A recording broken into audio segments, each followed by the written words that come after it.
The deed to Redemption Ridge, all 75 acres of it nestled in the Blue Ridge Mountains of Virginia, felt like a part of my soul.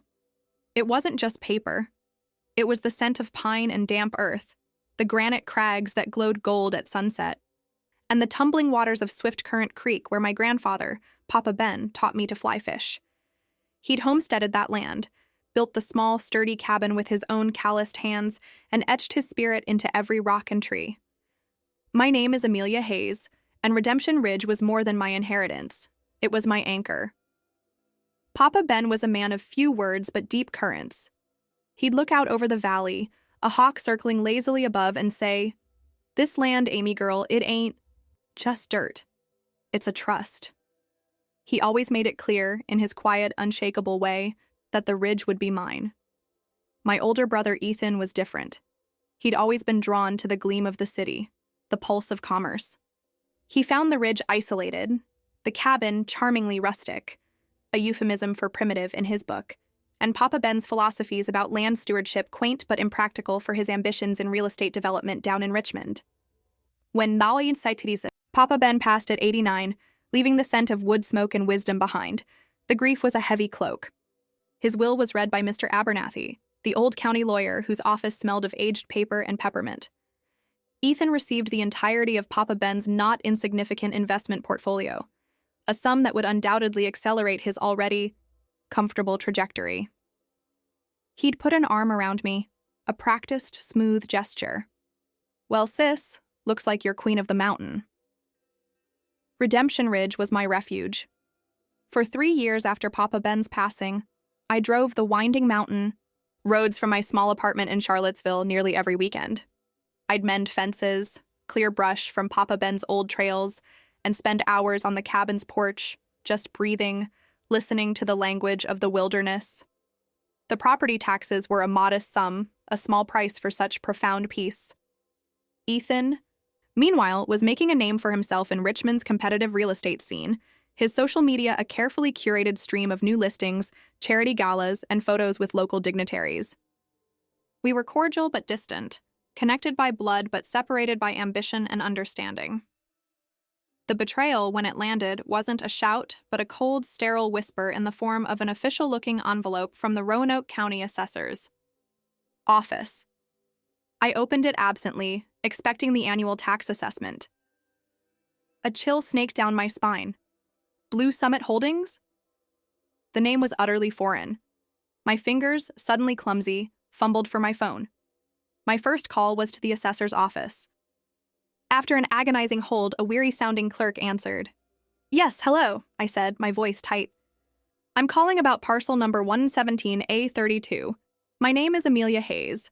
I received a tax notice addressed to a Blue Summit Holdings." A flurry of keyboard clicks. "Yes, that's it. It's my property." "Well, ma'am," the clerk said, her tone flat. "Our records show that property was sold to Blue Summit Holdings, LLC, approximately 11 months ago." The word caught in my throat. By whom? It couldn't have been. "Says here," Brenda droned on, "the seller of record was Mr. Ethan Hayes." Ethan, my brother. The floor seemed to drop away. $650,000. My 75 acres. Papa Ben's legacy. My sanctuary. Sold. By my own brother.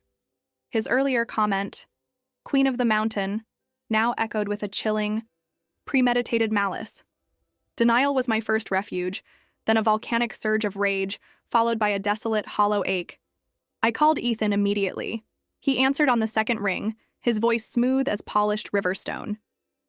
"Amelia, what a surprise." "Ethan," I managed, my voice dangerously quiet. "Redemption Ridge." A fractional pause, then a light, dismissive chuckle. "Oh, that. Yeah, well, sis, let's be honest, it was just sitting there. You weren't exactly maximizing its potential, were you? And Blue Summit made a phenomenal offer. Cash. Too good to refuse, really. I was going to cut you in, of course," I repeated, disbelief warring with fury. "It was my land, Ethan. Papa Ben left it to me. How could you?" "Look, it's business, Amelia," he said, his voice hardening. "Deeds, titles, a bit of legal maneuvering. Nothing for you to worry about. The money's real. I'll have my accountant. Why are you, say 150? 150,000. For a $650,000 sale of my birthright. The sheer, unadulterated gall of it, the casual cruelty, was breathtaking. I whispered, the ugly truth crystallizing. Stole is a very dramatic word, Amelia, he scoffed. I leveraged an underperforming asset. Look, I'm in the middle of a closing. Can't talk. And he hung up. Touch base later, as if this were a minor disagreement over a restaurant bill. The next few days were a torment of tears, sleepless nights staring at the ceiling, and a cold, hard resolve beginning to form in the pit of my stomach. He was not going to get away with this. This wasn't just about the money, or even the land itself. This was about the desecration of Papa Ben's memory, the obliteration of trust, and the theft of something that was intrinsically, deeply me. This was about my pride. I drove the 3 hours to the Roanoke County Courthouse, my heart a frantic drum against my ribs. At the county clerk's office, I requested the records for parcel 117A32, and there it was, in stark official type. A quitclaim deed, dated just a month after Ethan had received his substantial cash inheritance from Papa Ben, funds he'd evidently plowed through or leveraged with alarming speed. My signature at the bottom was a clumsy, hesitant forgery, nothing like my own flowing script. Then another deed, recorded 11 months later, from Ethan Hayes to Blue Summit Holdings, LLC. I muttered, tracing the forged signature. He hadn't even bothered to make it convincing. He'd counted on me being too trusting, too artsy Amelia, to delve into the complexities of property law. He'd weaponized my love for the Ridge against me, assuming I'd be too heartbroken to fight. My next stop was the law firm of Dalton and Pierce, a respected name in Roanoke with a reputation for tenacity in complex property disputes. I'd spent a sleepless night researching, my laptop screen a harsh glare in the darkness. I was shown into the office of Ms. Caroline Pierce, a woman in her early 60s with eyes that missed nothing and a handshake that conveyed quiet strength. I laid out the whole story, my voice shaking initially, then steadying as indignation fueled my words. I spread copies of the deeds, Papa Ben's will, and the tax notice across her expansive oak desk. Ms. Pierce listened without interruption, her expression thoughtful, occasionally making a crisp note on a yellow legal pad. When I finished, she leaned back, her gaze direct. "Ms. Hayes," she said, her voice calm but carrying an undertone of steel. "What your brother appears to have done constitutes several serious legal transgressions. Criminally, we are looking at forgery and quite possibly wire fraud if the funds were transferred electronically across state lines, or mail fraud if documents were sent via USPS. I asked, the question a fragile thread of hope. "It will be a challenging fight, Ms. Hayes," she warned. "It won't be swift, and it will be costly. This can complicate the direct recovery of the land. Our principal legal action will be against your brother. We must prove, conclusively, that the signature on that initial quitclaim deed is a forgery. We will need to meticulously trace the proceeds of the sale. We will sue him for the full market value of Redemption Ridge, for statutory damages, and for punitive damages to punish his egregious conduct. We will also petition the court to declare the fraudulent transfers null and void. If Blue Summit has already begun any development..." She let the sentence hang, the implication clear. "They haven't," I said quickly, a small measure of relief, easing the constriction in my chest. "I drove past the access road this morning." "That is a significant factor in our favor," Ms. Pierce acknowledged with a slight nod. "It strengthens our argument for equitable relief, specifically the return of the property itself. Our first order of business will be to retain a certified forensic document examiner. Simultaneously, we will issue subpoenas for your brother's complete financial records, all communications related to this sale, and every piece of documentation pertaining to the transaction with Blue Summit Holdings." And so began the arduous, emotionally draining, and financially crippling battle to reclaim what was mine. The legal bills began to mount, devouring my savings. I cashed in the few stocks Papa Ben had left me personally, took on every freelance writing and editing gig I could find, and pared my living expenses down to the absolute bone. Every dollar spent felt like a small piece of justice purchased. The forensic document examiner, a meticulous, soft-spoken woman named Dr. Evelyn Reed, delivered the first concrete victory. After an exhaustive comparison of the forged signature, with dozens of authenticated samples of my handwriting, old letters to Papa Ben, signed checks, even journal entries, her conclusion was definitive. The questioned signature on the quitclaim deed, Exhibit A, is a clear and demonstrable simulation, she stated in her comprehensive report. It lacks the spontaneity, internal consistency, and individual characteristics present in Ms. Hayes's known genuine signatures. Ms. Pierce's team, meanwhile, was excavating a veritable mountain of damning evidence through the discovery process. Ethan, it turned out, had been swimming in a sea of debt, his ambitions far outstripping his actual successes. A series of speculative land deals had soured, and his attempts to maintain the facade of a high-flying developer had led him to amass crippling personal loans and credit card debt. The $650,000 from the surreptitious sale of Redemption Ridge hadn't been a savvy business move. It had been a desperate, frantic attempt to plug the leaks in his rapidly sinking financial ship. Bank records, obtained via subpoena, showed the funds from Blue Summit Holdings flowing into his business account, then immediately being siphoned off to pay overdue loans, settle with angry creditors, and, astonishingly, to fund a lavish European vacation for himself and his new girlfriend. It was sickeningly clear he'd never had any intention of cutting me in. The offer of $150,000 was a belated, panicked attempt to buy my silence after I'd stumbled upon his treachery. The legal struggle dragged on for nearly 2 years. Ethan, through his high-powered Richmond law firm, fought us with every procedural trick in the book. He maintained that the signature was genuine, that I had, in a moment of familial generosity, or perhaps fuzzy memory, agreed to let him manage the asset and had willingly signed the deed, then conveniently forgotten the entire event. His lawyers filed motion after motion to dismiss for summary judgment for a change of venue to Richmond where he felt he had more influence, all designed to delay, to bleed me dry financially, to break my spirit before we ever saw the inside of a courtroom. There were countless nights I lay awake, the weight of the legal fees and the emotional toll pressing down on me, wondering if I could endure. I lost weight, my sleep was plagued by nightmares, and every unexpected ring of the phone sent a spike of anxiety through me. But then I would picture Papa Ben's weathered face, his steady eyes, hear his voice speaking of the land's memory, and my resolve would harden like the granite of the ridge itself. I owed this to him. I owed it to the land.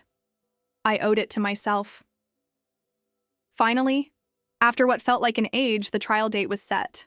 We found ourselves in the stately, slightly faded grandeur of the Roanoke County Courthouse. Seeing Ethan across the aisle, impeccably tailored, his face a mask of bored arrogance, made bile rise in my throat. He refused to meet my eyes, busying himself with his phone or conferring with his lead attorney. Ms. Pierce was a study in controlled force. She systematically, and at times ruthlessly, dismantled Ethan's fabricated defense, presenting her evidence with a calm, compelling logic that brooked no argument. Dr. Reed's testimony on the forgery was irrefutable, her visual aids clearly demonstrating the discrepancies.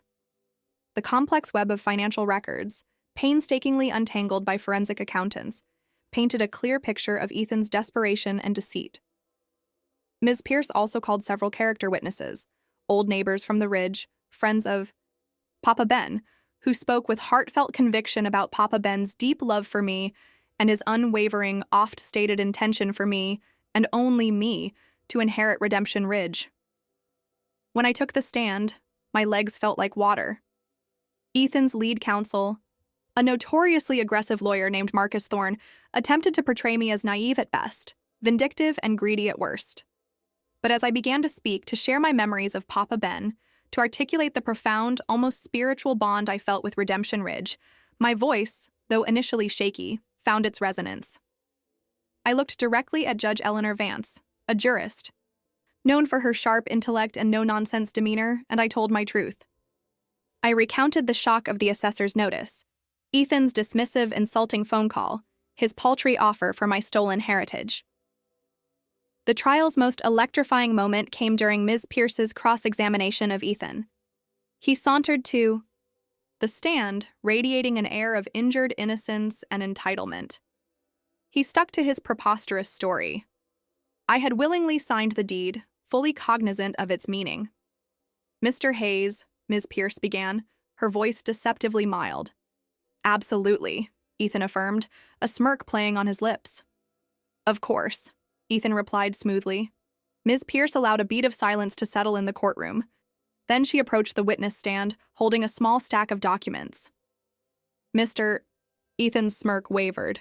A flicker of unease crossed his eyes. She was with me, in my office. Is that your sworn testimony, Mr.?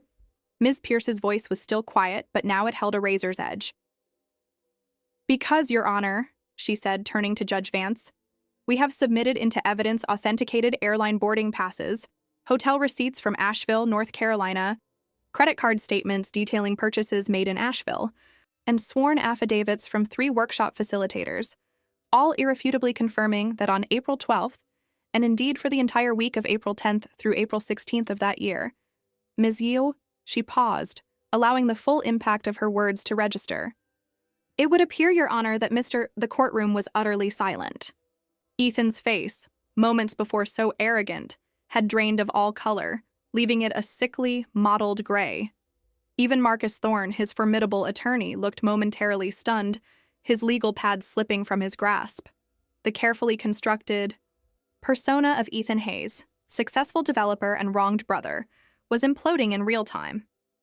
Judge Vance's verdict was delivered 3 long weeks later.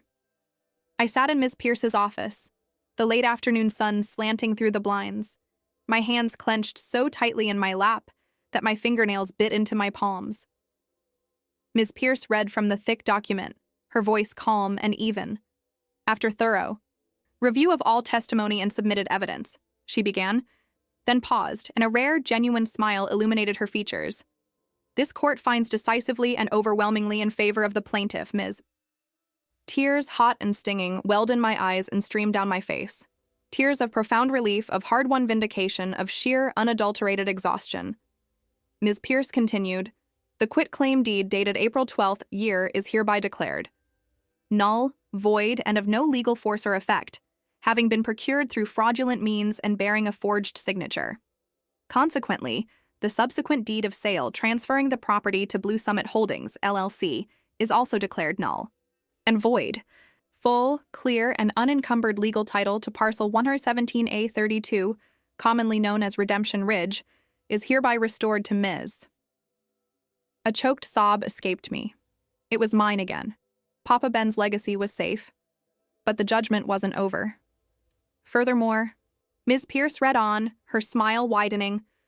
This court orders the defendant, Mr. Ethan Hayes, to pay compensatory damages to the plaintiff, Ms. Amelia Hayes, in the sum of $200,000 to cover all incurred legal fees, documented, emotional distress, and as punitive damages for his malicious, willful, and egregious misconduct.